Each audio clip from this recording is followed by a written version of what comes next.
तो कल हमने पढ़ा था कि फंडामेंटल रिसर्च, अप्लाइड रिसर्च के बारे में और एक्शन रिसर्च के बारे में। ठीक है, अब एक्शन रिसर्च के भी कुछ स्टेजेस होते हैं। ठीक है, ये 4 स्टेजेस आपको दिख रहे हैं स्क्रीन पर। इन 4 स्टेज में हमारा एक्शन रिसर्च जो है वो एकम्प्लिश होता है, कंप्लीट होता है। जो भी हमारा टास्क रहता है वो कंप्लीट होता है इन 4 स्टेज से। सबसे पहले हम प्लान करते हैं चीज़ों को, उसके बाद हम एक्ट करते हैं अपने प्लान के अकॉर्डिंग, उसके बाद हम ऑब्ज़र्व करते हैं कि क्या क्या चीज़ें मतलब अच्छी हुई हैं, क्या क्या मतलब सही से नहीं हुआ है, वो सब चीज़ें हम ऑब्ज़र्व करते हैं अपने जो भी एक्ट पे हमने किया। और फिर लास्ट में हम रिफ्लेक्ट करते हैं उसके अकॉर्डिंग। ठीक है, जो भी हमने गलती की या फिर जो भी हमारा स्ट्रेंथ है उसको इम्प्रूव करने की कोशिश करेंगे। तो ये हमारे 4 स्टेज होते हैं एक्शन रिसर्च के। ठीक है, तो हमने ये कवर किया था कल, फंडामेंटल रिसर्च क्या है और अप्लाइड रिसर्च क्या है, एक्शन रिसर्च क्या है। ठीक है, आज हम देखने वाले हैं कॉन्सेप्चुअल रिसर्च क्या है एंड एम्पिरिकल रिसर्च क्या है। ठीक है, तो जब भी हम बात करता हूँ कॉन्सेप्चुअल रिसर्च, तो इसे हम एक और नाम से जानते हैं जिसे हम कहते हैं फिलोसॉफिकल रिसर्च। ठीक है, इसे हम फिलोसॉफिकल रिसर्च भी कहते हैं। क्यों? क्योंकि यहाँ पे क्या हो रहा है आप देखिए, it is used by philosophers and thinkers to develop new concepts और फॉर रीइंटरप्रिटेशन। ठीक है, जो भी हमारे कुछ नया थ्योरी है, कुछ नए कॉन्सेप्ट्स हैं, जो भी हमारे ओपिनियंस हैं, है ना, उसके बेसिस पे जब भी हम कुछ एक्सप्लेनेशन बना रहे हैं, जब भी कोई थ्योरी बना रहे हैं, है ना, फॉर द सेक ऑफ किसके लिए, for the sake of knowledge purpose के लिए या फिर इंफॉर्मेशन पर्पस के लिए, है ना। तो ये सब चीज़ों के ऊपर अगर हम कुछ रिसर्च कर रहे हैं, तो हमने कल डिस्कस किया था कि ये फिलोसॉफिकल रिसर्च के अंदर आता है। तो यही इसका दूसरा नाम है कॉन्सेप्चुअल रिसर्च। ठीक है, जहाँ पे हम अपने एब्स्ट्रैक्ट आइडिया या थ्योरी की बात करते हैं। ठीक है, तो आप मुझे बता सकते हैं कि कॉन्सेप्चुअल रिसर्च डिडक्टिव अप्रोच में आएगा या इंडक्टिव अप्रोच में आएगा? Anyone response please. कल हमने डिस्कस किया था कॉन्सेप्चुअल रिसर्च हमारा डिडक्टिव अप्रोच में आएगा या फिर इंडक्टिव रिसर्च में आएगा?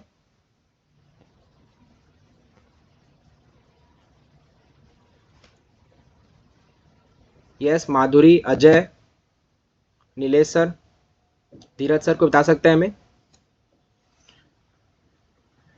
थ्योरी बिल्डिंग की बात हो रही है तो कौन सा रिसर्च आएगा?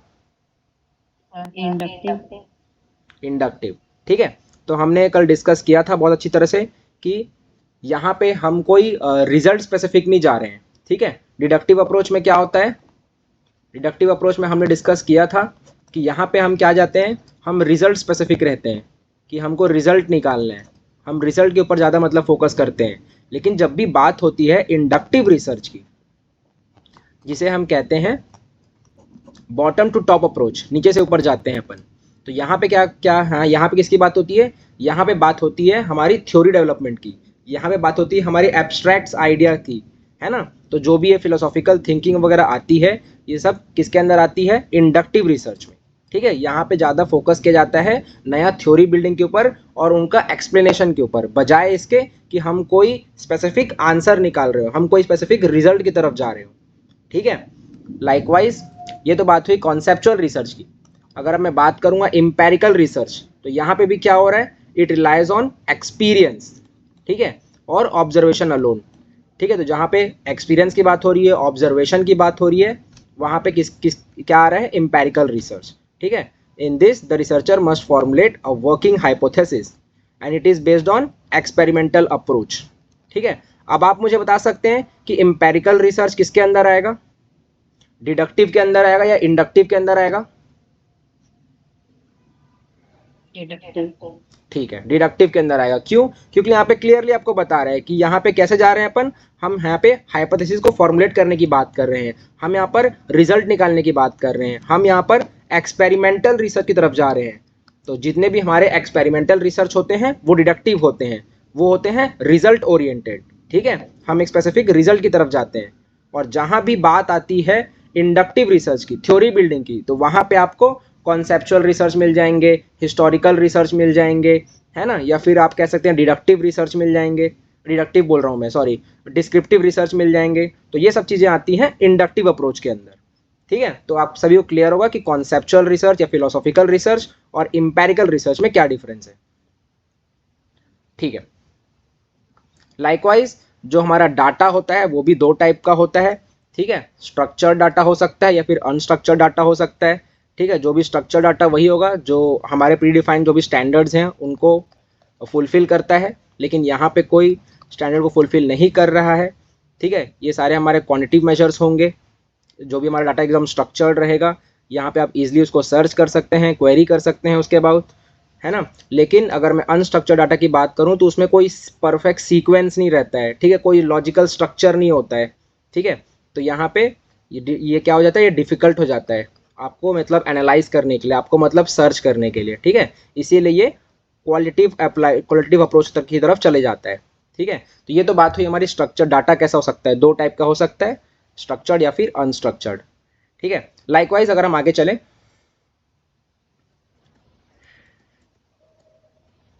ठीक है, उसके पहले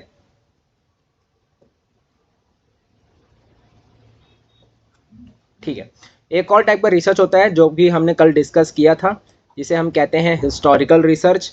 और इसका जो दूसरा नाम है जिससे बहुत क्वेश्चंस बनते हैं वो नाम है रेट्रोस्पेक्टिव कोहर्ट रिसर्च। ठीक है, अब इस रिसर्च में क्या होता है कि जो भी पास्ट में कोई स्टडी हो रखी होगी या फिर जो भी पास्ट में कुछ भी इंसिडेंट हो रखा होगा, है ना, अगर आप उस पर कुछ मतलब रिसर्च कर रहे हैं, ठीक है, आप वहाँ से कुछ इन्फॉर्मेशन फाइंड आउट कर रहे हैं और रिलेट कर रहे हैं या फिर ऐसे उसके बेसिस पे कोई आप रिसर्च कर रहे हैं, तो उसके हम क्या कहेंगे, हिस्टोरिकल रिसर्च। ठीक है, तो यहाँ पे क्लियरली इस लाइन पे अगर आप पढ़ेंगे, this type of research investigates events और phenomena from the past using primary sources such as archival records, newspapers and diaries. ठीक है, तो जो भी प्राइमरी, अच्छा एक चीज़ और है, जो भी हमारे सोर्सेज होंगे, है ना, जो भी हमारे सोर्सेज होंगे वो दो टाइप के होंगे जो भी हम डाटा कलेक्ट करने वाले हैं। एक होगा हमारा प्राइमरी सोर्स ऑफ डाटा और एक होगा हमारा सेकेंडरी सोर्स ऑफ डाटा। ठीक है, दो टाइप के हमारे सोर्सेस होंगे। प्राइमरी सोर्स ऑफ डाटा कब होगा कि जो हम एकदम अपने सामने देख रहे हैं। ठीक है, जो भी हमें इंफॉर्मेशन मिल रहा है वो फर्स्ट हैंड मिल रहा है, एकदम ओरिजिनल हमें सोर्स मिल रहा है। ठीक है, जैसे कोई अगर लाइव कोई इवेंट चल रहा है तो आप उसके लिए कुछ इन्फॉर्मेशन कलेक्ट कर रहे हैं, है ना, तो वो हो जाएगा आपका प्राइमरी सोर्स ऑफ डाटा। लेकिन सेकेंडरी सोर्स ऑफ डाटा क्या होगा कि सपोज कुछ इवेंट वगैरह हुआ है और वहाँ पे किसी ने उस मतलब इवेंट के लिए कुछ मतलब बनाया, है ना, किसी इवेंट के बेसिस पे उन्होंने कुछ अपना जो भी अपना क्या बोलते हैं नोट्स बनाए या फिर जो भी उन्होंने इन्फॉर्मेशन कलेक्ट किया, डाटा कलेक्ट किया, फिर आप उस डाटा को फिर आप इवेल्युएट कर रहे हैं, फिर आप उसके थ्रू गो थ्रू कर रहे हैं। ठीक है, तो वो सब किसके अंदर आ जाएगा, वो सब आएगा सेकेंडरी सोर्स ऑफ डाटा। क्यों, क्योंकि वो अब फर्स्ट हैंड नहीं रहा, है ना, आपने डायरेक्टली वो जाके वो सब चीज़ें नहीं देखी अपने आंखों के सामने, है ना, वो आपको वो सेकेंड हैंड हो गया, वो किसी और ने कलेक्ट किया, उसके बाद जो भी उनका कलेक्शन था आप उसको देख रहे हैं। ठीक है, लाइकवाइज जैसे ये न्यूज़पेपर्स वगैरह हो गए, है ना, जो भी आर्काइवल रिकॉर्ड्स वगैरह हो गए, डायरीज हो गए, जो भी हिस्ट्री में पास्ट में जो भी लिखे गए होंगे या फिर उसका कुछ इन्फॉर्मेशन अगर आपको अभी डिस्प्ले हो रहा है, तो जब आप इन सभी को गो थ्रू करते हैं तो ये सभी डाटा क्या हो जाते हैं, सेकेंडरी सोर्स ऑफ डाटा। ठीक है, तो एक बात ध्यान में रखनी है कि अगर हम बात करते हैं हिस्टोरिकल रिसर्च की, तो जब भी आप उसके डाटा को कलेक्ट करेंगे तो उसका डाटा कभी भी आपको प्राइमरी नहीं मिल सकता, कभी आपको प्राइमरी नहीं मिल सकता, वो ऑलरेडी किसी और के द्वारा मतलब पब्लिश कर दिया गया होगा या डाटा कलेक्ट कर दिया गया होगा, उसके बाद आप उसको मतलब गो थ्रू कर रहे हैं। ठीक है, तो ये सभी को क्लियर है, सभी को समझ में आ रहा है कि हिस्टोरिकल रिसर्च में हमेशा हमेशा जो हमें डाटा मिलता है वो हमेशा सेकेंडरी सोर्स ऑफ डाटा रहता है। क्लियर है, सभी थम्स अप कर दो अगर ये समझ में आ गया तो। ठीक है, तो ये तो बात की हमने हिस्टोरिकल रिसर्च के बारे में। ठीक है, एक बार इसको भी देख लेंगे। तो ये सब चीज़ें हमने डिस्कस कर ली है। जब भी मैं बात करूँ अप्लाइड की, ये बेसिक रिसर्च है, फंडामेंटल रिसर्च की, एक्सपेरिमेंटल रिसर्च की, जहाँ पे हम रिजल्ट ओरिएंटेड ज़्यादा हैं, जहाँ हम चीज़ों को कंट्रोल कर रहे हैं, मैनिपुलेट कर रहे हैं, कॉज एंड इफेक्ट देख रहे हैं, डिस्क्रिप्टिव रिसर्च जहाँ हम फैक्ट फाइंड करते हैं। अब कोरिलेशन रिसर्च क्या होता है, जहाँ हम दो वेरिएबल्स के बीच में रिलेशनशिप फाइंड आउट कर रहे हैं, ठीक है, कोई मैनिपुलेशन नहीं कर रहे हैं, हम यहाँ पे कोई चीज़ कंट्रोल नहीं कर रहे, हम सिर्फ जो भी दो वेरिएबल्स हैं उनके बीच में रिलेशनशिप फाइंड कर रहे हैं कि उनके बीच में रिलेशन कैसा है। सपोज अगर मैं आपसे बोलूँ डाइट एंड हेल्थ, तो डाइट और हेल्थ के बीच में क्या रिलेशनशिप है, तो ऐसा कुछ, ठीक है। उसके बाद क्वालिटेटिव रिसर्च जहाँ पे आप थ्योरी बिल्डिंग ये सब चीज़ों एक्सप्लोर कर रहे हैं चीज़ों को, है ना, जो भी मतलब हमारा थ्योरी से रिलेटेड रहेगा, जो भी न्यूमेरिकल नहीं होगा। क्वांटिटेटिव रिसर्च जहाँ पे हम न्यूमेरिकल डाटा से क्या बोलते हैं डील करते हैं। उसके बाद एक्शन रिसर्च हमने डिस्कस कर लिया।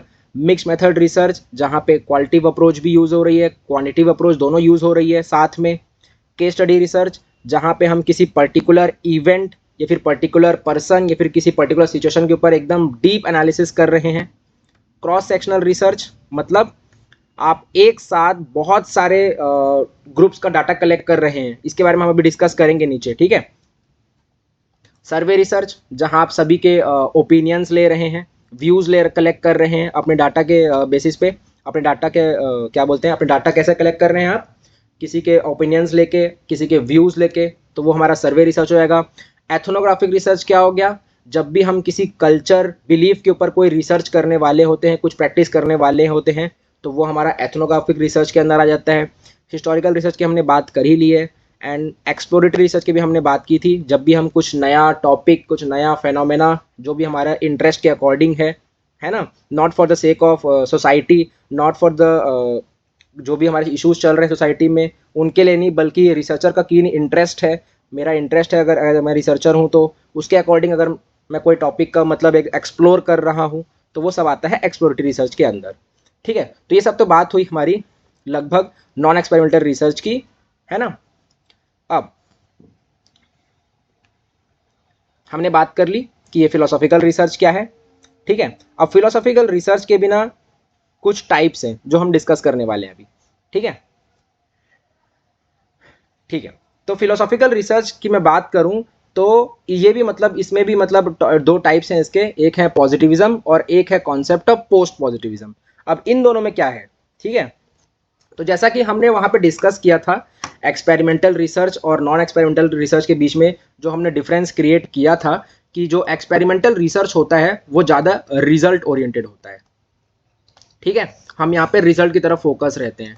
लेकिन जो नॉन एक्सपेरिमेंटल रिसर्च होता है वहाँ पे हम क्या करते हैं, हम यहाँ पे रिजल्ट के ऊपर फोकस नहीं रहते, हम यहाँ पे कुछ नया थ्योरी या फिर अपने इंफॉर्मेशन के लिए या फिर नॉलेज पर्पज़ के लिए हम वो चीज़ों के मतलब चीज़ों के लिए गो थ्रू करते हैं, ठीक है। तो ये तो बात हुई हमारी यहाँ पे एक्सपेरिमेंटल नॉन एक्सपेरिमेंटल रिसर्च की।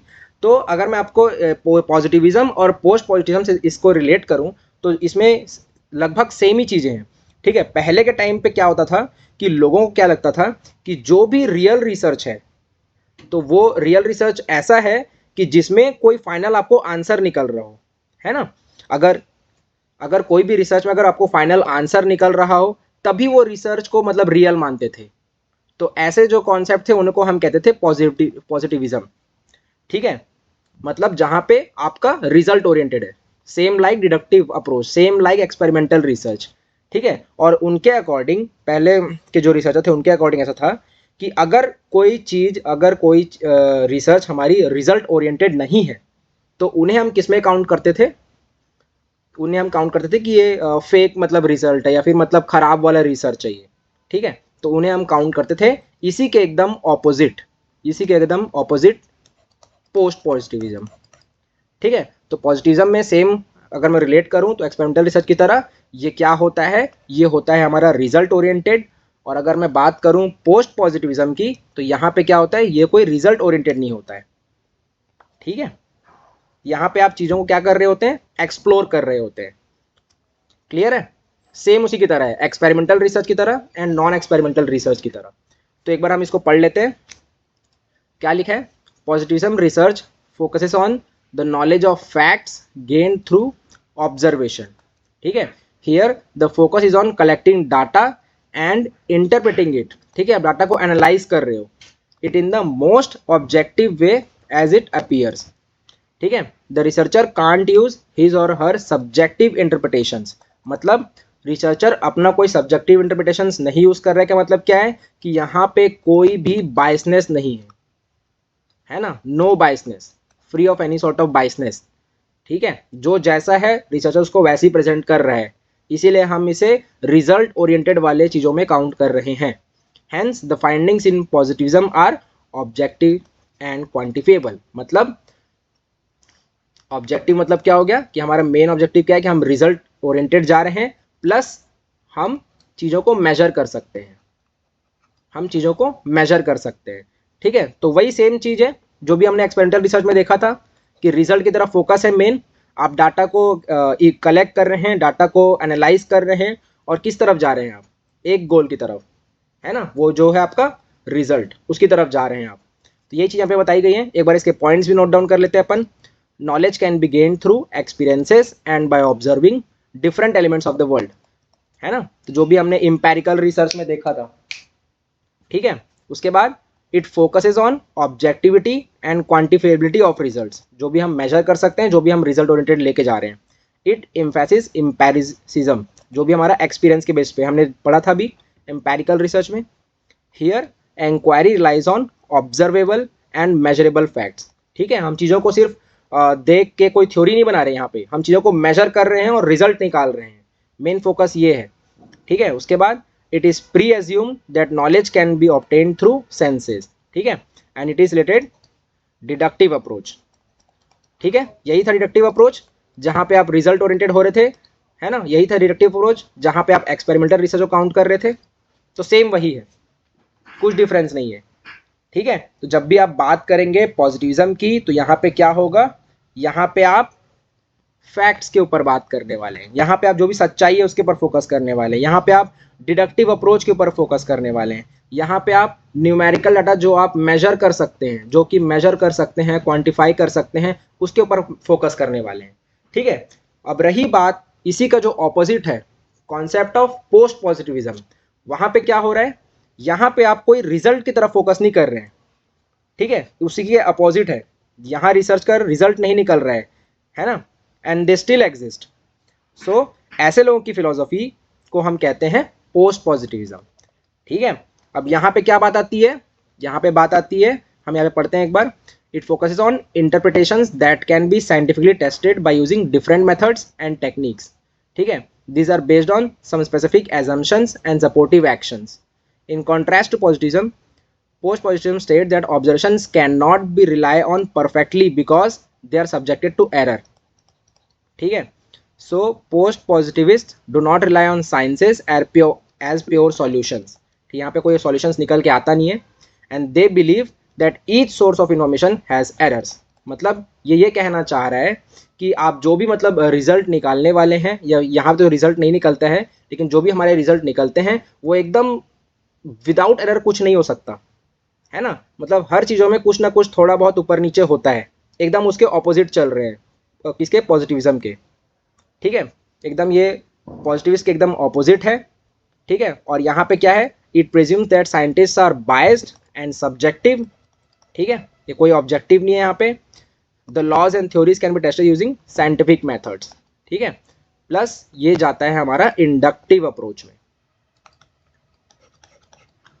ठीक है, तो अब यहाँ पे कह सकते हैं कि अगर मैं बात करूँ पोस्ट पॉजिटिविज्म की, तो यहाँ पे बातें किसकी आती है कि आप चीज़ों को एक्सप्लोर करने में ध्यान देते हैं, तो यहाँ पे एक्सप्लोरेशन की बात आती है, यहाँ पे बात आती है इंडक्टिव अप्रोच की, यहाँ पे बात आती है नॉलेज की।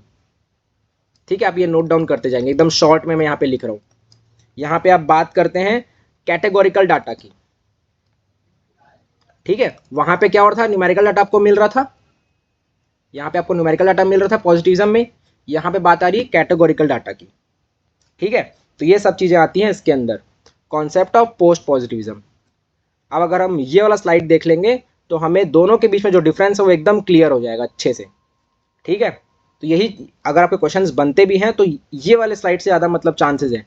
ठीक है, ताकि आप दोनों को अच्छे से डिफ्रेंशिएट कर पाएँ कि एक्चुअल में पॉजिटिविज्म और पोस्ट पॉजिटिविज्म के बीच में क्या डिफरेंस है। तो ये डिडक्टिव अप्रोच है, हमने डिस्कस कर लिया, ये इंडक्टिव है, ये क्वांटिटिव है, न्यूमेरिकल, और यहाँ पे क्वालिटेटिव है, साइंटिफिक है। ठीक है, और ये अब उसके बाद ये क्या है, यहाँ पे आप देखेंगे ये है सर्टेनिटी, मतलब एकदम सर्टेन आंसर, एकदम स्पेसिफिक आंसर यहाँ पे आपको निकलने को मिलेगा जो कि रिजल्ट ओरिएंटेड वाला है। लेकिन अगर आप यहाँ देखेंगे तो ये क्या है, प्रोबेबिलिटी, मतलब प्रोबेबिलिटी मतलब आंसर आ भी सकता है नहीं भी आ सकता है, आप एकदम रिजल्ट की तरफ फोकस नहीं है, ठीक है। ये है, यहाँ पे है ऑब्जेक्टिविटी, यहाँ पे है सब्जेक्टिविटी, ठीक है। उसके बाद अगर यहाँ पे देखेंगे तो ये क्या है, डिटर्मिनिस्टिक, मतलब जो भी आपका प्लान है उसी के आप एकदम अकॉर्डिंग चलेंगे। लेकिन यहाँ पे क्या है, नॉन डिटर्मिनिस्टिक, कोई मतलब सीक्वेंस नहीं है, पहले से कुछ ऐसा प्लान के अकॉर्डिंग आप नहीं चल रहे हैं, ठीक है। उसके बाद यहाँ पे क्या है, एब्सोल्यूट रियलिटी। इसका एग्जांपल देके कहूँ तो मतलब जो ऑलरेडी जो जैसा है उसको आप सिर्फ वैसे ही दिखा रहे हैं, ठीक है। जैसे अगर हम बात करें कि हमारे वीक में 7 डेज हुए या फिर 12 घंटे बाद ये टाइम हो जाएगा या पीएम हो जाएगा, एएम हो जाएगा, है जो जैसा है आप उसको वैसे ही मतलब शो करने की कोशिश कर रहे हैं। लेकिन अगर मैं बात करूँ यहाँ पर तो ये क्रिटिकल रियलिटी की बात कर रहे हैं, मतलब कि आप सिर्फ चीज़ों को मतलब एज्यूम करके नहीं चलेंगे, यहाँ पे आप चीज़ों को जाके डीप इन्वेस्टिगेट करेंगे, ठीक है। ये ज़्यादा कंट्रोल्ड होता है, ठीक, क्योंकि रिजल्ट ओरिएंटेड है, और ये कंट्रोल्ड नहीं होता है, अनस्ट्रक्चर्ड है, ठीक है। मतलब यहाँ पे कोई सीक्वेंस फॉलो नहीं हो रहा है, और सीधी सी बात है कि यहाँ पे ऑब्जर्वेशन ज़्यादा होता है, तो आप चीज़ों ऑब्जर्वेशन को थोड़ी कंट्रोल कर सकते हो, ये तो एकदम नेचुरल चीज़ें हैं, ठीक है। तो ये हमारा है post positivism and post positivism के बीच में जो भी हमारा डिफरेंस है, ठीक है।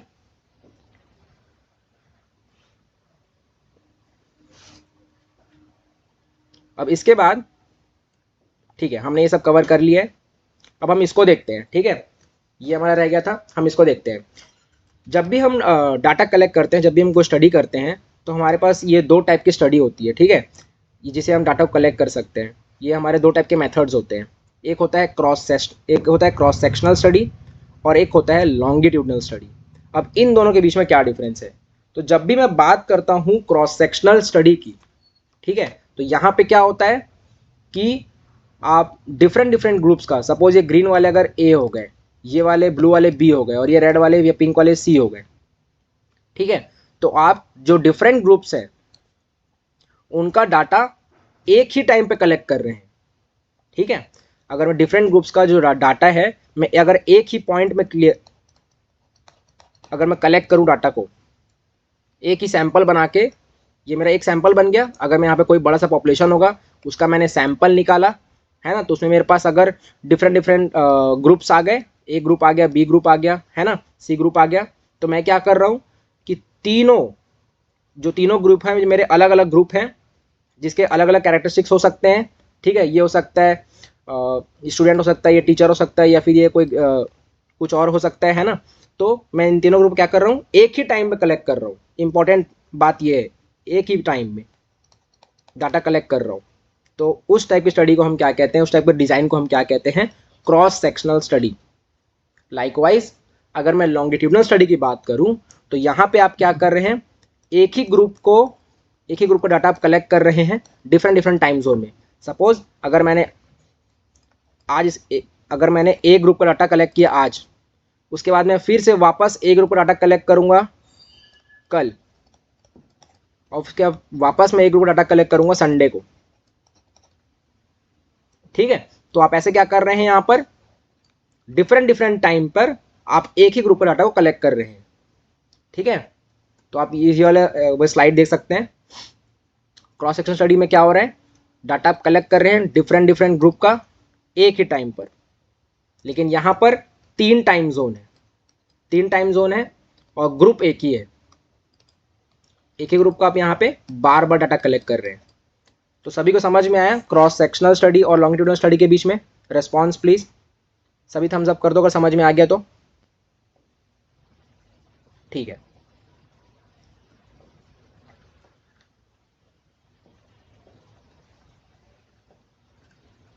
ठीक है। तो अब आते हैं हम अपने जो मेन टॉपिक है, जो कि है हमारा एक्सपेरिमेंटल रिसर्च। तो अभी तक हमने जितने भी टॉपिक्स ऊपर देखे वो मोस्टली क्या थे, नॉन एक्सपेरिमेंटल रिसर्च, जहाँ पे हम चीज़ों को कंट्रोल नहीं कर रहे थे, जहाँ पे हम रिजल्ट स्पेसिफिक नहीं जा रहे थे, है ना, जहाँ पे हम कोई भी तरह का क्या बोलते हैं मैनिपुलेशन नहीं कर रहे थे, है ना, जहाँ पे हम जो भी डाटा कलेक्ट कर रहे थे, जो भी सैंपल हम कलेक्ट कर रहे थे, वो एकदम रैंडम सिलेक्शन नहीं था, ठीक है। लेकिन जब मैं बात करता हूँ एक्सपेरिमेंटल रिसर्च की, तो यहाँ पे क्या होता है, ये आप ऐसे समझ सकते हैं कि यहाँ पे हम रिजल्ट फोकस है, ठीक है, हमको यहाँ पे रिजल्ट निकालना है। और ऐसे रिसर्च जहाँ पर मैंने कुछ बनाया है और मैं कह रहा हूँ कि इसका इफेक्ट होगा, है ना, ये बात करता है हमारा कॉज एंड इफेक्ट की। ऐसा रिसर्च जहाँ पे मैंने कुछ मैनिपुलेट किया, बनाया, और मैं ये मान के चल रहा हूँ कि इसका मेरे इस वेरिएबल के ऊपर कुछ ना कुछ इफेक्ट होगा, कुछ ना कुछ रिजल्ट आएगा, ठीक है। तो यहाँ पे अगर मैं बात करूँ एक्सपेरिमेंटल रिसर्च की, तो इसके बहुत सारे पॉइंट्स हैं जो आपको ध्यान में देने हैं। सबसे पहला बात ये कि यहाँ पर आप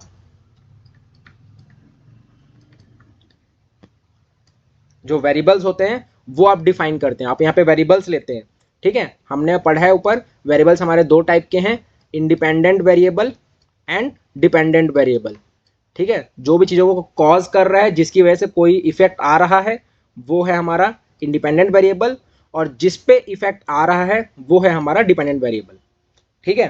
उसके बाद हम यहाँ पे क्या कर रहे हैं, रैंडम असाइनमेंट कर रहे हैं, ठीक है। हम यहाँ पे रैंडम असाइनमेंट कर रहे हैं, हम यहाँ पर कर रहे हैं रैंडोमाइजेशन। अब इसका क्या मतलब है, सपोज अगर कोई पॉपुलेशन है यहाँ पर, ठीक है, और मेरे को यहाँ पे किसी पॉपुलेशन का छोटा सा सैंपल निकालना है और उसके ऊपर मेरे को स्टडी करनी है, ठीक है। पॉपुलेशन अगर आप समझ ले 100 लोग का पॉपुलेशन है, और यहाँ पे मेरे को सैंपल सिर्फ 10 लोग का निकालना है, और मैं 10 लोग के ऊपर स्टडी करूँगा, ठीक है। और जो भी मेरा रिजल्ट आएगा, मैं वो समझूंगा कि वो इस पॉपुलेशन के कैरेक्टरिस्टिक्स है, वो इस पॉपुलेशन का बिहेवियर है, या फिर वो जो भी है वो इस पॉपुलेशन का मतलब सब कुछ है ना, ये पूरे पॉपुलेशन का डाटा है। तो जो भी मैं सैंपल यहाँ से निकालने वाला हूँ 10 लोग का, वो मैं अपने हिसाब से किसी को भी नहीं निकालूंगा, है ना। मेरे सैंपल में ये जो 10 लोग आने वाले हैं पॉपुलेशन से, सभी को इक्वल चांस है, सभी को क्या है, सभी को मेरे स्टडी में इक्वल चांस है मेरी स्टडी में आने का। कोई भी तरह का बायसनेस नहीं है मेरी तरफ से कि मैं चाह रहा हूँ कि सिर्फ ये बंदों को अपने स्टडी में रखना है मेरे को, ठीक है। सभी को मैं इक्वल चांस दे रहा हूँ कि आप मेरे सैंपल में आ सकते हैं। उसी को हम कहते हैं रैंडमाइजेशन, रैंडम सिलेक्शन कर रहा हूँ मैं, ठीक है। उसके बाद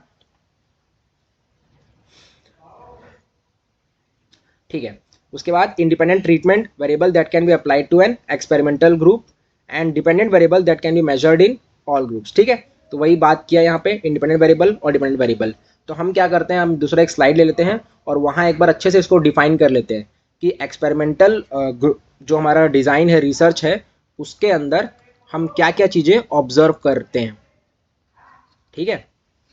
तो आप सभी नोट डाउन करेंगे एकदम शॉर्ट में इसको। सबसे पहले हमने क्या किया, रैंडोमाइजेशन ऑब्जर्व कर रहे हैं अपन।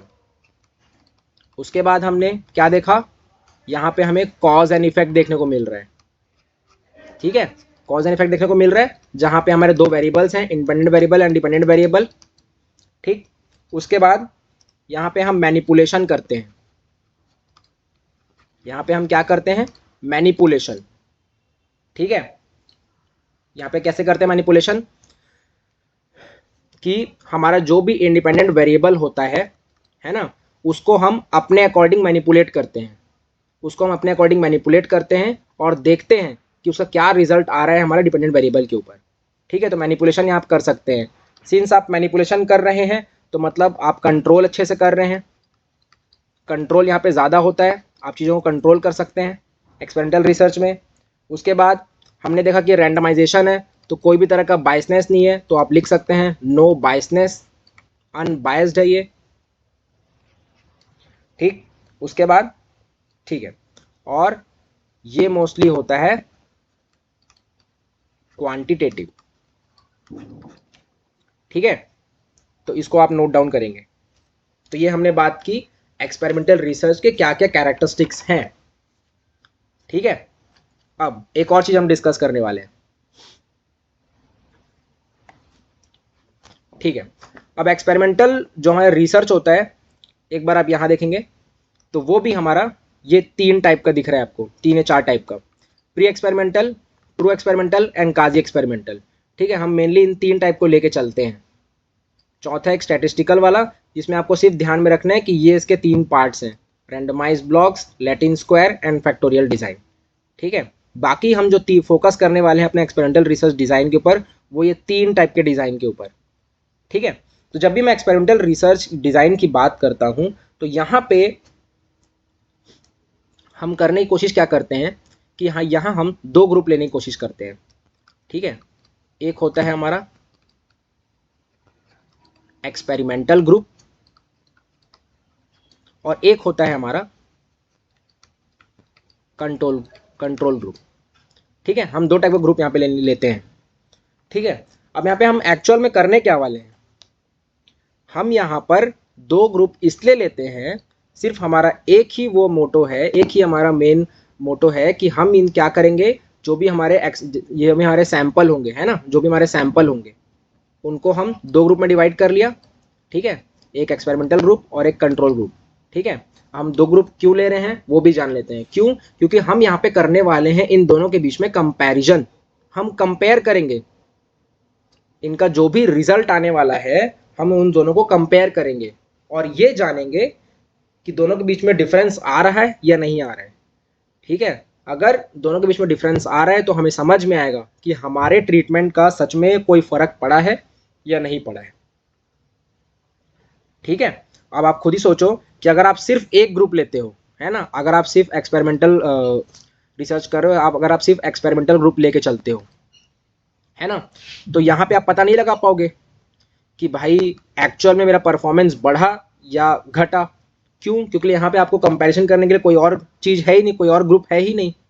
ठीक है, इसीलिए हम ये 2 ग्रुप लेते हैं। ठीक है, कौन सा? Experimental group and control group. ठीक है, अब इसमें भी क्या क्या है चीज़ें वो भी आपको जानने की ज़रूरत है। जो भी कंट्रोल ग्रुप होता है, ठीक है, इसको हम क्या देते हैं? Fake treatment. और जो एक्सपेरिमेंटल ग्रुप है इसको हम देंगे हमारा रियल ट्रीटमेंट। ठीक है, ऐसा नहीं कि आप सिर्फ ट्रीटमेंट एक ही ग्रुप को दे रहे हो और एक को नहीं दे रहे हो, है ना, तो उसमें कोई वैसे भी पता चल जाएगा उनको, वैसे भी कोई मतलब नहीं रह जाएगा फिर। ठीक है, तो आप करने की कोशिश क्या करते हो कि आप ट्रीटमेंट देते हो दोनों को, आप ट्रीटमेंट दोनों ही ग्रुप को दोगे। ठीक है, लेकिन आप एक को दोगे फेक ट्रीटमेंट और एक को दोगे रियल ट्रीटमेंट। जिस ग्रुप को आप फेक ट्रीटमेंट देते हो इसको हम कहते हैं placebo effect. Placebo effect, suppose अगर हम एक एग्जाम्पल के तौर पे समझे तो यहाँ पे एग्जाम्पल कैसा हो सकता है कि सपोज अगर आपको पता लगाना है कि भाई प्राणायाम करने से हमारे हेल्थ के ऊपर क्या मतलब इफेक्ट आ रहा है। ठीक है, आप ये पता लगाना चाहते हो तो आप क्या करोगे? आपने 2 ग्रुप डिवाइड किया। ठीक है, अब एक को आप एकदम जो रियल ट्रीटमेंट है, जो सच में जो प्राणायाम के जो भी हमारे ब्रीदिंग के टाइप्स हैं, है ना, ब्रीदिंग एक्सरसाइज है, वो आप अच्छे से कराओगे यहाँ पे, और यहाँ पे आप उतने अच्छे से नहीं कराओगे। ठीक है, यहाँ पे आप वैसे एक्सरसाइज इंक्लूड नहीं करोगे जिसके ऊपर आप टेस्ट करने वाले हो। तो जब भी सपोज उसके बाद रिजल्ट आया, यहाँ पे जो भी रिजल्ट आया और आपको पता चला कि इनका रिजल्ट अच्छा आया और इनका रिजल्ट उतना अच्छा नहीं आया। ठीक है, अगर मैं नंबर्स की फॉर्म में काउंट करूं, सपोज इनका रिजल्ट 20 आ रहा है और इनका कुछ 12 आ रहा है, तो ये डिफरेंस क्रिएट हुआ। आपको पता चल गया कि हाँ भाई, आपने जो ट्रीटमेंट दिया था वो सच में काम कर रहा है। ठीक है, तो आप यही करते हो। सपोज अगर मैं अभी आपको पढ़ा रहा हूँ तो एक तरफ मैं एक्सपेरिमेंटल ग्रुप को तो अच्छे से पढ़ाऊंगा, जिसको मैं मैनिपुलेट करने वाला हूँ, जिसको मैं कंट्रोल करने वाला हूँ, और एक तरफ कंट्रोल ग्रुप को मैं नॉर्मली ऐसे ही पढ़ाऊंगा। और फिर जब रिजल्ट आएगा तब मैं ऑब्जर्व करूंगा कि भाई मैंने जो पढ़ाया उसका सच में कुछ असर हुआ है या नहीं हुआ है यहाँ पर, है ना। तो इसीलिए हम ये 2 ग्रुप लेके चलते हैं ताकि हम अच्छे से कंपैरिजन कर सके। ठीक है, तो रही बात एक्सपेरिमेंटल ग्रुप की, तो आप यहाँ पे क्या क्या कर रहे हैं आप नोट डाउन करेंगे। यहाँ पे आप क्या क्या कर रहे हैं, यहाँ आप कर रहे हैं मैनिपुलेशन। ठीक है, यहाँ पे आप दे रहे हैं रियल ट्रीटमेंट।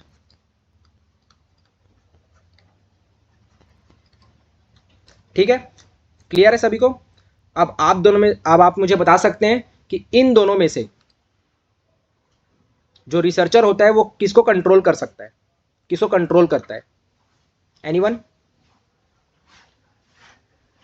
इन दोनों ग्रुप में से रिसर्चर किसको कंट्रोल करता है? एक्सपेरिमेंटल।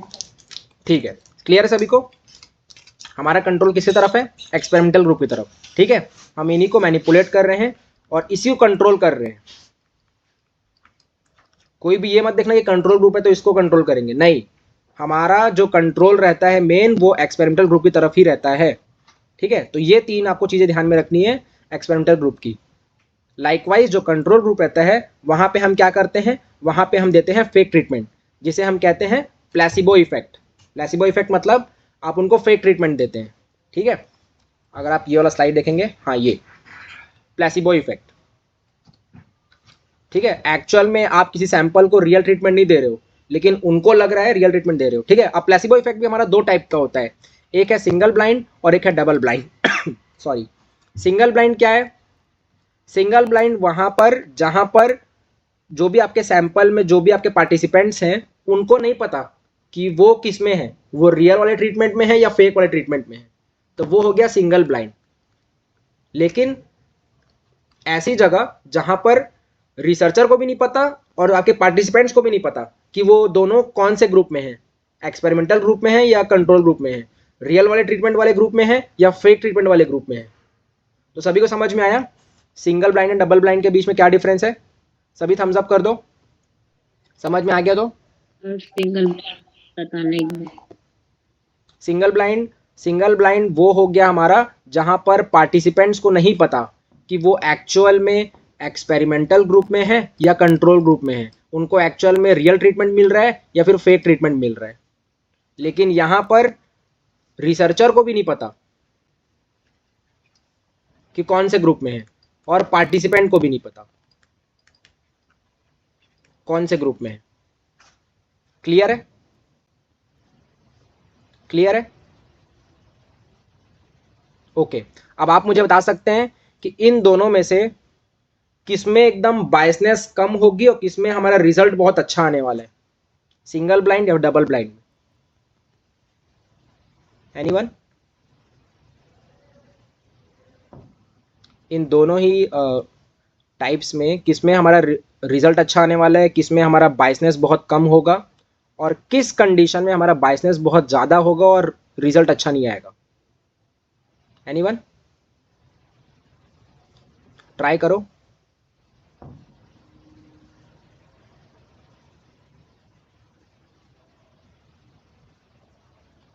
ठीक है, तो जैसे कि मैंने आपको बताया कि यहाँ पर रिसर्चर को भी नहीं पता है और पार्टिसिपेंट को भी नहीं पता है, तो सीधी सी बात है यहाँ पर बायसनेस तो होगा ही नहीं और हमारा रिजल्ट भी अच्छा आएगा। क्यों? क्योंकि यहाँ पे रिसर्चर को भी नहीं पता ना कि एक्चुअल में मैं किसको रियल ट्रीटमेंट दे रहा हूँ, किसको मैं फेक ट्रीटमेंट दे रहा हूँ, मतलब किन लोगों को रियल ट्रीटमेंट दे रहा हूँ, किन लोगों को फेक ट्रीटमेंट दे रहा हूँ, है ना?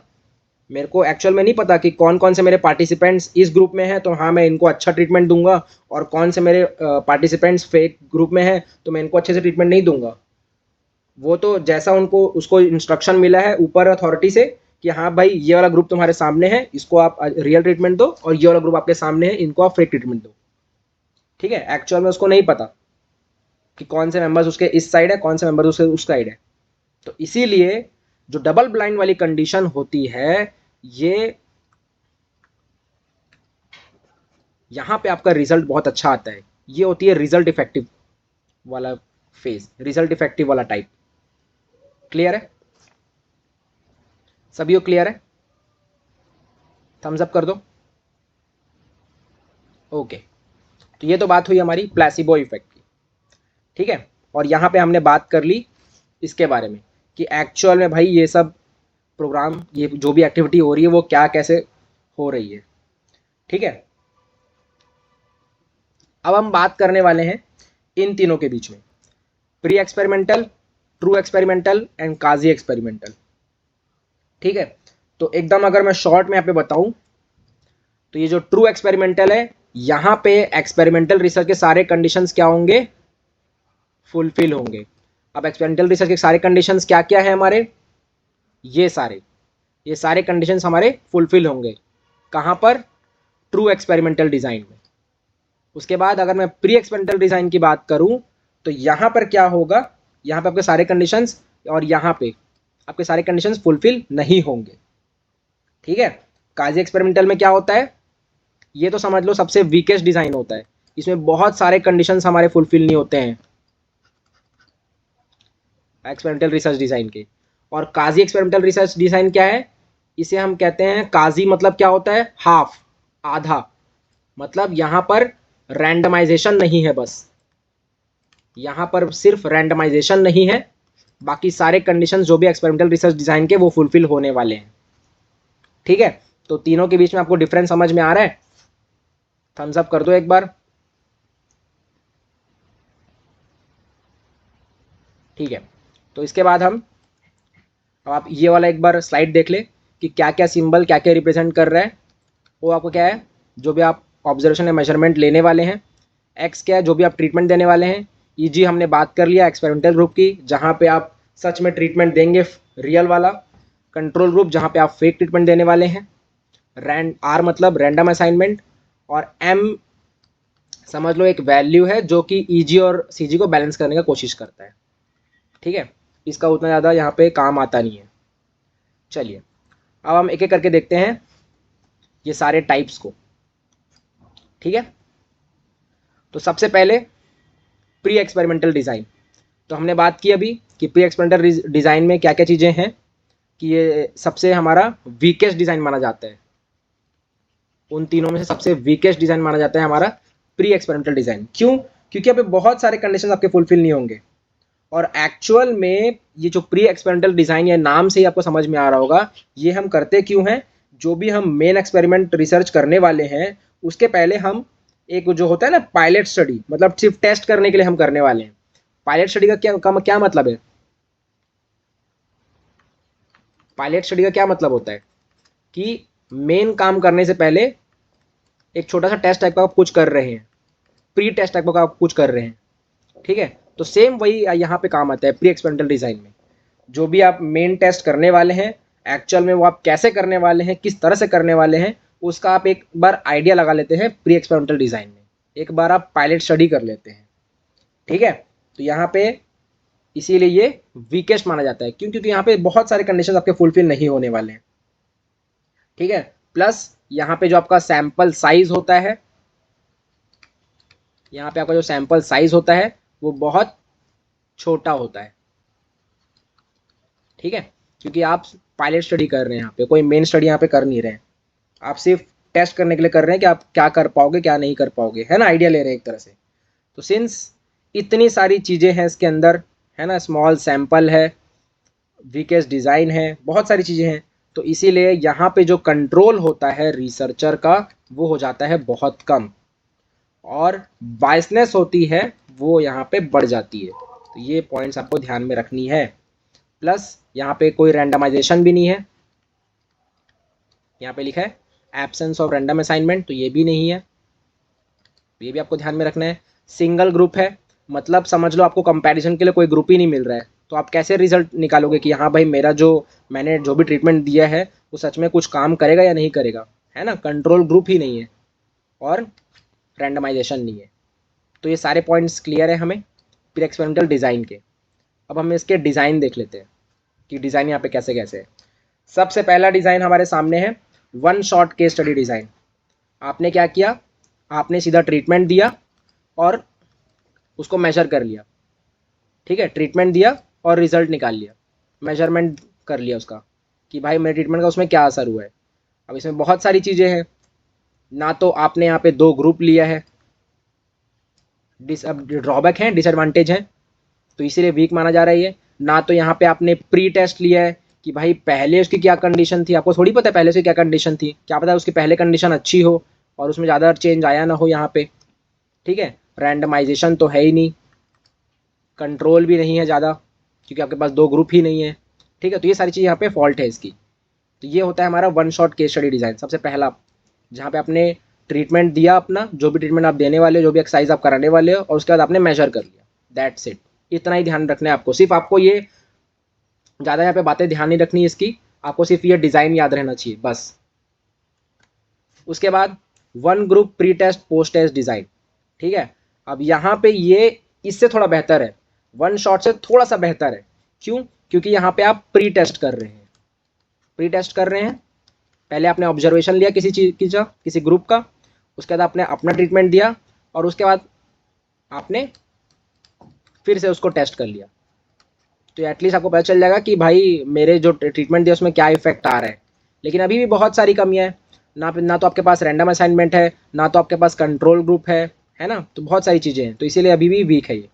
लेकिन इससे बेहतर है, वन शॉट से थोड़ा सा बेहतर है। अब इसका जो लास्ट वाला चीज़ है वो है स्टैटिक ग्रुप कंपैरिजन, ठीक है। यहाँ पे आपने कोई ट्रीटमेंट वगैरह दिया ही नहीं है, यहाँ पे आपने सीधा क्या किया, अपना ट्रीटमेंट दिया, उसके बाद उसका ऑब्जर्वेशन ले लिया और उसके थोड़ी देर बाद फिर से उसी का ऑब्जर्वेशन ले लिया, ठीक है। इसको कंट्रोल ग्रुप मान के नहीं चलना। ट्रीटमेंट दिया, ऑब्जर्वेशन लिया और उसके थोड़ी देर बाद उसके फिर से मतलब उसका ऑब्जर्वेशन ले लिया, ठीक है। तो कुल मिला के यहाँ पे अभी भी प्री टेस्ट नहीं है और बहुत सारी चीज़ें अभी भी नहीं है, ठीक है। तो कुल मिला के हम ये जो प्री एक्सपेरिमेंटल डिज़ाइन वाला चीज़ है ना, ये डिज़ाइन है, ये हम बिगिनर्स के लिए यूज़ करते हैं, ठीक है। ये हम यूज़ करते हैं बिगिनर्स के लिए, ताकि उसको आइडिया लग जाए कि एक्चुअल में हमें करना क्या है, सीखने के लिए, सिर्फ सीखने पर्पज़ के लिए, ठीक है। तो ये सारी चीज़ें आती हैं हमारी प्री एक्सपेरिमेंटल रिसर्च डिज़ाइन के अंदर। अब मैं बात करूं ट्रू एक्सपेरिमेंटल डिज़ाइन, जहां पे हमारे सारे कंडीशंस फुलफिल होने वाले हैं एक्सपेरिमेंटल रिसर्च के। क्या क्या? आप मैनिपुलेशन कर सकते हैं इंडिपेंडेंट वेरिएबल के साथ, आप कंट्रोल कर सकते हैं। अच्छा, कंट्रोल का मतलब क्या है कि कंट्रोल ऑफ एक्सट्रेनियस वेरिएबल, है ना। मतलब एक होता है इंडिपेंडेंट वेरिएबल, एक होता है डिपेंडेंट वेरिएबल। आप इसको मैनिपुलेट करते हैं और जो भी चेंज आता है डिपेंडेंट वेरिएबल में, इसका इफेक्ट देखते हैं। तो आपको क्या लगता है कि हाँ भाई मेरे ये यहाँ जो मैंने जो भी कॉज किया इसी का इफेक्ट आ रहा है। लेकिन बहुत बार ऐसा होता है कि इसके अलावा कोई और चीज़ें भी होती हैं, इसके अलावा कोई और चीज़ें भी होती हैं जिसे हम कहते हैं थर्ड वेरिएबल, जिसका इफेक्ट भी हमारे डिपेंडेंट वेरिएबल के ऊपर आ सकता है। तो जब भी मैं बात करूंगा आपसे कि कंट्रोल कर रहे हैं हम, तो वहां पे कंट्रोल किसको कर रहे हैं हम? ये थर्ड वेरिएबल को, जिसे हम कह रहे हैं एक्सट्रेनियस वेरिएबल। ताकि मैं चाहता हूं कि मैं जो चीजें मैनिपुलेट कर रहा हूं मेरे को सिर्फ उसी का इफेक्ट देखने को मिले, यहां पर कोई और थर्ड या फोर्थ चीज का मेरे को इफेक्ट देखने को ना मिले। समझ में आया सभी को कि मैं किस चीज कंट्रोल करने की बात कर रहा हूं? रेस्पॉन्स प्लीज, थम्स अप कर दो, समझ में आ गया ये तो।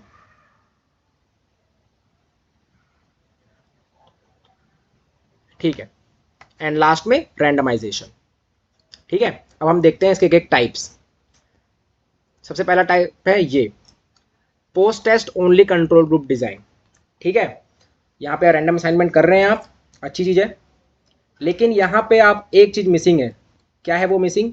आपने ट्रीटमेंट लिया और ट्रीटमेंट दिया, उसके बाद ऑब्जर्वेशन ले लिया और दोनों ग्रुप में, और फिर इसको कंपेयर कर दिया, तो आपको समझ में आ जाएगा कि आपका जो भी ट्रीटमेंट था उसका क्या इफेक्ट हो रहा है।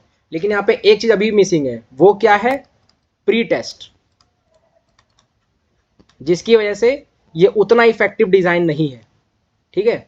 उतना इफेक्टिव डिज़ाइन नहीं, क्योंकि ये यहाँ पे मिसिंग है, ठीक है।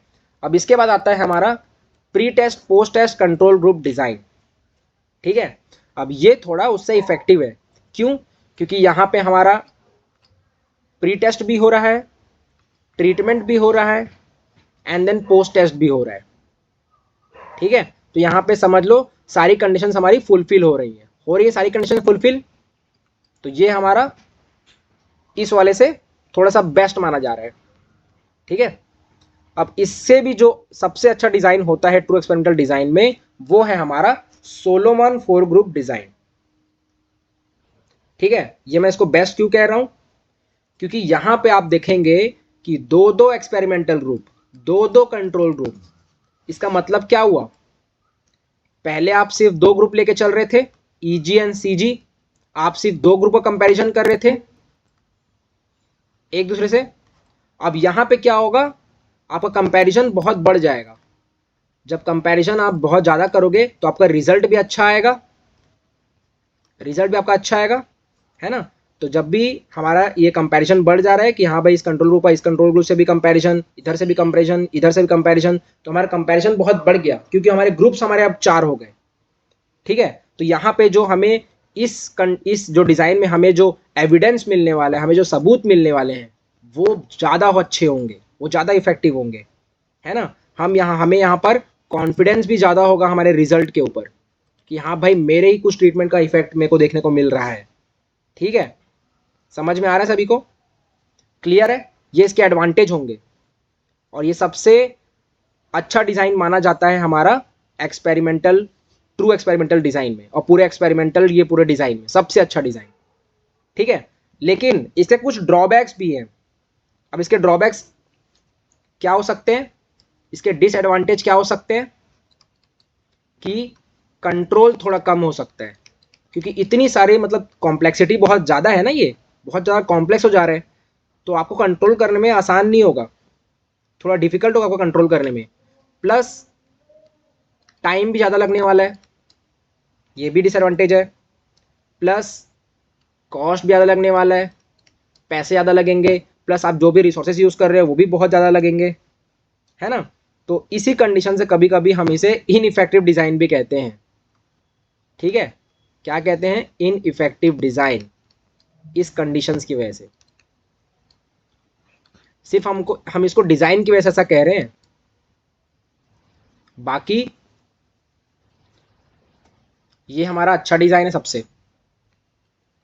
ठीक है, कंडीशन ये सारे फुलफिल कर रहा है, लेकिन इनइफेक्टिव क्यों कर रहे हैं, क्योंकि कभी ये ज़्यादा यूज़ करते नहीं है रिसर्चर, क्योंकि इसमें इतनी सारी चीज़ें, देखो अब डिसएडवांटेज कितना ज़्यादा है, कंट्रोल कम है, टाइम टेकिंग है, कॉस्ट एंड रिसोर्सेज की भी बात आ जा रही है, बहुत सारी चीज़ें हैं इसके अंदर। ठीक है, तो ये हमारा हो गया सोलोमन 4 ग्रुप डिज़ाइन। ठीक है, अब इसी का जो ऑल्टरनेटिव है, इसी का जो ऑल्टरनेटिव है वो क्या है, एक मिनट। अब इसी का जो ऑल्टरनेटिव है वो क्या है, यहाँ पे नोट डाउन करेंगे आप, 2x2 एनोवा। इसको यूज करने के बजाय हम यूज करते हैं 2x2 एनोवा। ठीक है, जिसे हम फैक्टोरियल डिजाइन भी कहते हैं। हमने देखा था स्टार्टिंग में,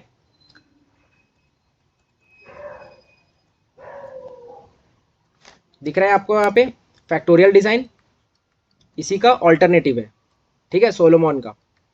यहाँ पे क्या होता है, फैक्टोरियल डिजाइन के कैसे मतलब टाइप्स होते हैं, 2x2 या फिर 2x3। इसका क्या मतलब है, जो पहला वाला नंबर होता है वो क्या होता है, ये होता है हमारा इंडिपेंडेंट वेरिएबल जिसको हम मैनिपुलेट करने वाले हैं, और जो दूसरा वाला होता है 2 या 3, ये होती है हमारी फ्रीक्वेंसी, मतलब ट्रीटमेंट, मतलब आप कितनी बार इंडिपेंडेंट वेरिएबल को ट्रीटमेंट देने वाले हैं, है ना। सपोज यहाँ पे 2 वेरिएबल्स हैं, यहाँ पे आपके 2 वेरिएबल्स, इंडिपेंडेंट वेरिएबल 2 हैं, तो आप दोनों दो को कितनी बार ट्रीटमेंट दे रहे हो, 3 बार ट्रीटमेंट दे रहे हो आप एक एक वेरिएबल को। लाइकवाइज यहाँ पे भी ऐसी कर रहे हो आप। ठीक है, थोड़ा ये भी थोड़ा कॉम्प्लेक्स हो जाता है, लेकिन आपको बस इस जितना मैं बता रहा हूँ उतना ही आपको याद रखना है। ठीक है, इसका जो ऑल्टरनेटिव है वो है फैक्टोरियल डिजाइन, जिसे हम 2x2 एनोवा भी कहते हैं। ठीक है, ज़्यादा इसमें डीप में जाने की ज़रूरत नहीं है क्योंकि यहाँ से उतना भी कुछ आता नहीं है। ठीक है, और ये इस फॉर्म में होता है, पहला वाला होता है हमारा इंडिपेंडेंट वेरिएबल, और दूसरा वाले जो नंबर्स होते हैं वो होता है हमारी फ्रीक्वेंसी, कितने बार आप ट्रीटमेंट दे रहे हो। ठीक है, तो हमने कवर कर लिया प्री एक्सपेरिमेंटल, ट्रू एक्सपेरिमेंटल। अब लास्ट आता है हमारा काजी एक्सपेरिमेंटल। ठीक है, जैसे कि मैंने आपको बताया अभी स्टार्टिंग में ही कि काजी एक्सपेरिमेंटल का क्या मतलब हुआ, आधा एक्सपेरिमेंटल, मतलब यहाँ पे सिर्फ एक चीज नहीं रहेगी, क्या, रैंडमाइजेशन। सिर्फ रैंडमाइजेशन नहीं रहेगी, बाकी सारी चीज यहाँ पे कवर होंगी एक्सपेरिमेंटल डिजाइन की।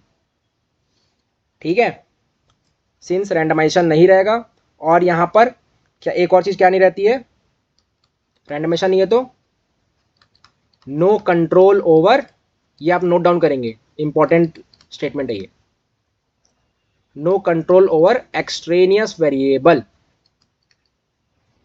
ठीक है, आप जो भी अगर आपका स्टेनलेस थर्ड वेरिएबल होता है उसके ऊपर आपका कंट्रोल नहीं होता है, ठीक है, क्योंकि यहाँ पे रैंडमाइजेशन नहीं है, बस सिर्फ इसी रीज़न से, कोई कंट्रोल ग्रुप भी नहीं है इसीलिए, ठीक है। अब इसीलिए अब कुछ कुछ हमारे रिसर्च ऐसे भी होते हैं ना कि जहाँ पे आप रैंडम सिलेक्शन नहीं कर सकते, तो वो सब आते हैं हमारे क्वाजी एक्सपेरिमेंटल ग्रुप डिज़ाइन।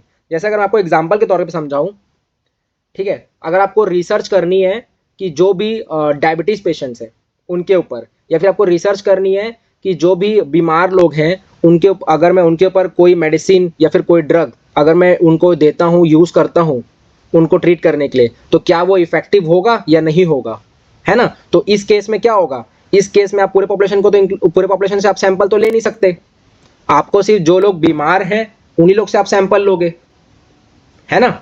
तो वो ये तो यहाँ पे आप रैंडमाइजेशन नहीं कर सकते, आप रैंडम किसी को सिलेक्ट नहीं कर सकते, जो लोग उस क्राइटेरिया में फुलफिल हो रहे हैं आप सिर्फ उन्हीं लोगों से ले लोगे, है ना। तो ऐसे भी रिसर्च होते हैं, और ऐसे रिसर्च कहाँ पे होते हैं, क्वाजी एक्सपेरिमेंटल ग्रुप डिजाइन, फिर उनका ये डिजाइन होता है, ठीक है। और इसी का एक पार्ट है टाइम सीरीज, ठीक है। टाइम सीरीज में क्या हो रहा है, जैसे आप यहाँ पे एग्जांपल देख सकते हैं, सारे कंडीशन ये वाले फुलफिल हो रहे हैं एक्सपेरिमेंटल ग्रुप कंट्रोल ग्रुप के, बस यहाँ रैंडमाइजेशन एब्सेंट है, और इसी का एक पार्ट है टाइम सीरीज, ठीक है। ये देखिए इंटरप्रेट टाइम सीरीज, जहाँ पे आपका एक ही ग्रुप है, आपने एक बार ऑब्जर्वेशन लिया, आपने 2 बार ऑब्जर्वेशन लिया, 3 बार लिया, 4 बार लिया, है ना, आपने मतलब 4 बार उसका ऑब्जर्वेशन ले लिया, ताकि आप जान पाओ एग्जैक्टली कि कोई भी इंडिविजुअल अभी किस स्टेज में है, एक्चुअल में उसका डाटा क्या आ रहा है। उसके बाद आपने ट्रीटमेंट दिया, और उसके बाद फिर से आपने बार बार उस डाटा को मतलब कलेक्ट किया, तो आपको एग्जैक्टली पता चल जाएगा कि हाँ भाई मेरा जो भी ट्रीटमेंट मैंने दिया है उसका सच में क्या इफेक्ट आ रहा है। Likewise multiple time series design में भी ये तो इससे थोड़ा ज़्यादा इफेक्टिव हो गया, क्यों, क्योंकि यहाँ पे आपको कंपैरिजन के लिए 2 ग्रुप भी मिल गए, ठीक है। ये हमारा इंटरप्रेटेड टाइम सीरीज डिज़ाइन, और ये हमारा मल्टीपल टाइम सीरीज डिज़ाइन। यहाँ पे क्या हो रहा है, बस 2 ग्रुप है, आपने 5 बार ऑब्जर्वेशन लिया, ट्रीटमेंट दिया, फिर आपने 5 बार ऑब्जर्वेशन लिया, ठीक है। लाइकवाइज कंट्रोल ग्रुप में भी बस आपको ये सारे डिज़ाइन में आपको बस क्या ध्यान में रखना है, कंडीशंस आपको एकदम ध्यान में रखना है, ठीक है। और एक रिसर्च हमारी और है, ठीक है, हमारे ये सारे हो गए प्री, ट्रू, क्वाजी और स्टैटिस्टिकल में आपको ये नाम याद रखने हैं बस, और फैक्टोरियल के बारे में हमने डिस्कशन कर लिया है। अब एक टाइप का रिसर्च और है, ये लास्ट वाला, जिसे हम कहते हैं एक्स पोस्ट फैक्टो रिसर्च। अब ये क्या है, एक्स पोस्ट फैक्टो रिसर्च ऐसा रिसर्च है जहां पे ये एक्सपेरिमेंटल डिजाइन के भी अंदर आता है और नॉन एक्सपेरिमेंटल डिजाइन के भी अंदर आता है, इकलौता ऐसा रिसर्च है, ठीक है। ध्यान से सुनना ये मेरी बात को, और इसको नोट डाउन कर लेना, ये एक्सपेरिमेंटल रिसर्च के भी अंदर आ रहा है, नॉन एक्सपेरिमेंटल रिसर्च के भी अंदर आ रहा है, क्वेश्चंस बन सकते हैं इससे, ठीक है। अब इसमें खास बात क्या है, क्यों ऐसा हम इसे कह रहे हैं कि ये एक ऐसा रिसर्च है जहां पे हम जो भी हमारा कॉज एंड इफेक्ट हो रहा है, जो भी हमारा कॉज एंड इफेक्ट हो रहा है, हम सिर्फ उसी को ऑब्जर्व करते हैं, और उनके बीच में क्या रिलेशन है हम सिर्फ उसी को ऑब्जर्व करते हैं, ठीक है। जो यहाँ पे सिर्फ एक ही फैक्टर है जो एक्सपेरिमेंटल रिसर्च का जो कंडीशन होता है वो फुलफिल हो रहा है, वो क्या है, कॉज एंड इफेक्ट। और हम ये फाइंड आउट करने की कोशिश करते हैं कि जो भी मेरा इंडिपेंडेंट वेरिएबल है जो कॉज कर रहा है, जो भी मेरा डिपेंडेंट वेरिएबल है जो इफेक्ट दिखा रहा है, उन दोनों के बीच में क्या रिलेशनशिप है, ठीक है। दैट्स इट, इतना फाइंड आउट करते हैं। इसीलिए हम आप यहाँ देखोगे इस नाम से जान रहे हैं, after the fact research, causal comparative research, ये इसके नाम है। इसे ही क्वेश्चन पूछे आ सकते हैं आपसे, ठीक है। क्या क्या बोला यहाँ पे, investigation starts after the fact has occurred. Researcher tries to find out the cause behind its occurrence by going backwards in history. Manipulation is not possible. ठीक है, सपोज अर्थक्वेक हिट एरिया जो भी था उसका हम कॉज फाइंड आउट करने की कोशिश कर रहे हैं, ठीक है। सभी को समझ में आ रहा है, मतलब यहाँ पे ना तो रैंडमाइजेशन हो रहा है, ना तो यहाँ पे मैनिपुलेशन हो रहा है, बस यहाँ पे क्या आपको देखने को मिल रहा है, कॉज एंड इफेक्ट, ठीक है, अब इसी से ना मतलब एकदम इसका जो मैं बताऊं कॉम्पिटिटर है वो है डिस्क्रिप्टिव रिसर्च। डिस्क्रिप्टिव रिसर्च में क्या होता है, यहाँ पे भी कॉज एंड इफेक्ट होता है, लेकिन आप फाइंड आउट करने की कोशिश नहीं करते हैं, आप बस डिस्क्राइब कर देते हैं डाटा को। जो भी हुआ है प्रेजेंट में आपने बस डिस्क्राइब कर दिया, एकदम रिलेटेड है उससे। डाटा जो भी मतलब प्रेजेंट में हो रहा है आपने सिर्फ डिस्क्राइब कर दिया, जो भी कॉज एंड इफेक्ट हुआ आपने सिर्फ डिस्क्राइब कर दिया। आप नहीं बता रहे हो कि एक्चुअल में किसका मतलब कैसा इफेक्ट आया, दोनों के बीच में क्या रिलेशनशिप है। लेकिन इकलौता एक्स पोस्ट फैक्टर रिसर्च ऐसा है जहां पे आप रिलेशन डिफाइन कर रहे हो कि हाँ भाई किस चीज का इफेक्ट पड़ा किस चीज के ऊपर और कैसे, और दोनों के बीच में क्या रिलेशनशिप है। सभी को क्लियर है? सभी को चीज समझ में आई? सभी थम्स अप कर दो। ओके ठीक है, हमारा बस ये खत्म हो गया है आज का। हाँ, एक बार आप ये वाला टेबल देख लेंगे और इसका स्क्रीनशॉट लेके आप अपने नोट्स में भी कवर कर लेंगे, तो आपको एकदम ब्रीफ में ये कवर हो जाएगा। ठीक है, कंट्रोल ग्रुप कहाँ पर है कहाँ पे नहीं है, जब जैसे यहाँ पे तो हमेशा रहता है, रैंडम सिलेक्शन यहाँ पे होता है, रैंडम असाइनमेंट्स यहाँ पे होते हैं, ट्रीटमेंट यहाँ पे होता है, कंट्रोल ऑफ एक्सटेनियस वेरिएबल यहाँ पे होता है, यहाँ पे कुछ कुछ होते हैं। ठीक है, तो ये सारा एक बार आप देख लेंगे, हमने जो भी पढ़ा है कवर किया है ना, ये सब कुछ इसी में है, सब कुछ इसी में। आपको एकदम एग्जैक्ट मतलब शॉर्ट में आपको आइडिया लग जाएगा यहाँ से। ठीक है, या तो आप इसका स्क्रीनशॉट ले लें या तो फिर आप यहाँ से नोट्स बना सकते हैं वीडियोस में जाके। ठीक है, तो एट लास्ट हमने ये अच्छे से कवर कर लिया है कि एक्चुअल में हमारा एक्सपेरिमेंटल और नॉन एक्सपेरिमेंटल के बीच में क्या डिफरेंस है। यहाँ पे आप हाइपोथेसिस बनाते हैं, लेकिन ये ओपन रिसर्च क्वेश्चन बन जाता है। वेरिएबल्स होते हैं यहाँ पे कोई वेरिएबल्स डिफाइन नहीं होते। डिडक्टिव अप्रोच है, लेकिन नॉन एक्सपेरिमेंटल इंडक्टिव अप्रोच है। ये ऑब्जेक्टिव है, ये सब्जेक्टिव है। यहाँ पे आपको डाटा न्यूमेरिकल फॉर्म में मिलेंगे, यहाँ पर नहीं। कॉज एंड इफेक्ट आप यहाँ पे देखने को मिलता है, लेकिन यहाँ पे ऐसा कुछ नहीं मिलता है। यहाँ पे आप मीनिंग, एक्सपीरियंस, थ्योरी, ये सब की चीज़ के ऊपर बात करते हैं। यहाँ पे आप स्टैटिस्टिकल एनालिसिस कर सकते हैं क्योंकि ये न्यूमेरिकल फॉर्म में होता है, लेकिन यहाँ पे आप डाटा को इंटरप्रेट करते हैं और एनालाइज करते हैं कि एक्चुअल में एक्सप्लेनेशन पे ज़्यादा ध्यान देते हैं। यहाँ पे कुल मिला के एक्सप्लेनेशन पे आप ज़्यादा ध्यान देते हैं। ठीक है, सभी को समझ में आ रहा है ये?